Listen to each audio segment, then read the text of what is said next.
Au sein de la ferme Jost, située à Bilvisheim, près de Brumath, dans le Bas-Rhin, l'asperge représente 80% du chiffre d'affaires habituellement. L'exploitation compte une quarantaine d'hectares d'asperges en terre, mais cette année, Jean-Charles Jost espère tout juste arriver à récolter la moitié de sa production. Sur la ferme, on va récolter cette année au mieux la moitié de la surface.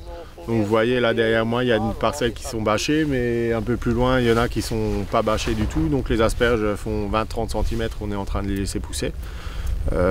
Pour la plante, c'est pas grave. Donc on perdra une année de récolte, elle va pousser tout simplement, mais en tout cas, il n'y aura pas d'impact sur la culture.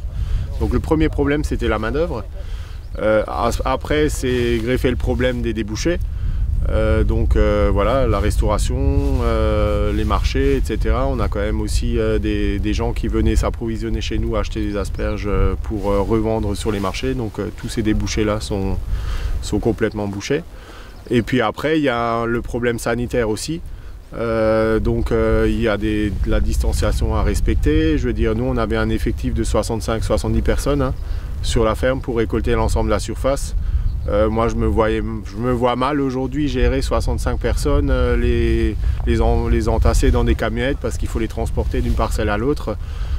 Donc on a dû louer des camionnettes. Là, ce matin, on va encore en récupérer une.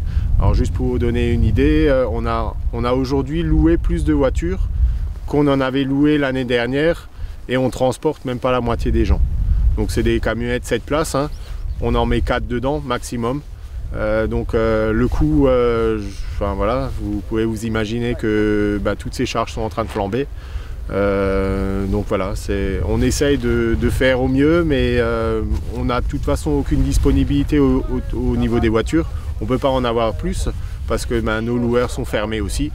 Voilà, c'est un tout. On a notre fournisseur de plateaux, de cagettes en fait, qui était à l'arrêt, qui n'avait pas produit. Donc, c'est vraiment tout incertain en fait. Voilà, à un moment donné, on a dit on réduit, tout simplement. L'année se présentait pourtant sous les meilleurs auspices. Les premières asperges ont pointé le bout de leur nez le 28 février sur les terres sableuses du côté de Brumath, du jamais vu sur cette exploitation. La récolte a pleinement débuté mi-mars, quelques jours avant le début du confinement. L'exploitation, qui vend d'habitude 70% de ses asperges à une coopérative pour la revente en grande distribution et les 30% restantes en direct, devrait cette année essayer d'écouler à part égale sa production. Et pour cela, elle cherche un moyen d'atteindre sa clientèle de particuliers différemment. On cherche à s'adapter, on n'avait pas de site internet, donc on a créé un site internet, d'ailleurs il est en cours de création, si je peux le dire encore, pour de la vente en ligne. Donc peut-être même ouvrir à de la livraison dans un secteur proche. Donc on est en train d'y réfléchir. C'est vrai qu'on a eu de la demande. On a beaucoup de nos clients en fait qui venaient, qui étaient habitués à venir chez nous sur la ferme, qui ne viennent plus parce qu'ils ont un certain âge, ils ont des problèmes de santé, ça peut se comprendre. Donc ils ne veulent pas prendre de risques. Mais c'est des gens qui mangeraient de l'asperge et qui achèteraient de l'asperge, sauf que voilà, ils n'osent pas se déplacer.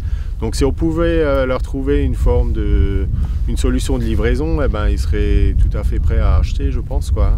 Donc on est en train d'y travailler. Voilà, on est en train vraiment de se remettre en question. C'est comme beaucoup de mes collègues d'ailleurs. En tant que président des producteurs d'asperges d'Alsace, Jean-Charles Jost a régulièrement ses collègues au téléphone en ce moment. Et les situations sont très hétérogènes d'une ferme à l'autre. Oui, alors je suis président des producteurs d'asperges d'Alsace. Donc c'est 46 membres, dont une coopérative qui est basée à Heurt, coopérative des fruits et légumes d'Alsace.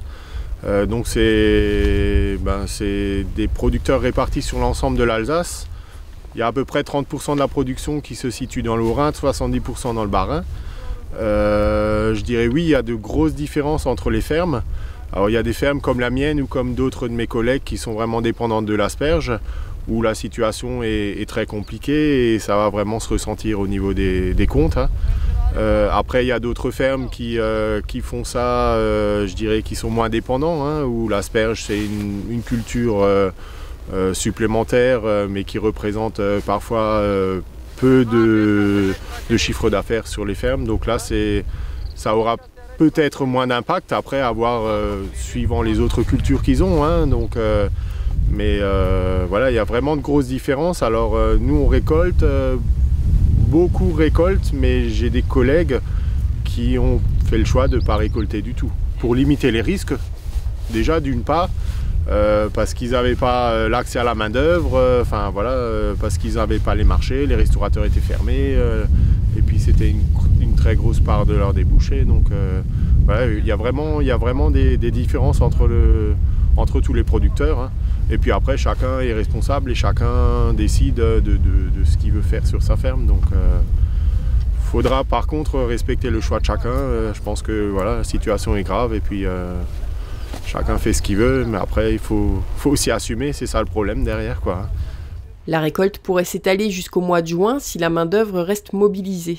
Mais la perspective d'un déconfinement progressif à partir du 11 mai, comme évoqué par le président de la République, plonge encore plus dans l'incertitude les producteurs d'asperges. Car toutes ces personnes en chômage partiel qui reprendraient le chemin de leur entreprise quitteraient alors les champs. Et il n'est pas certain que les frontières laissent à nouveau passer les précieux saisonniers roumains habitués aux gestes techniques liés à cette récolte.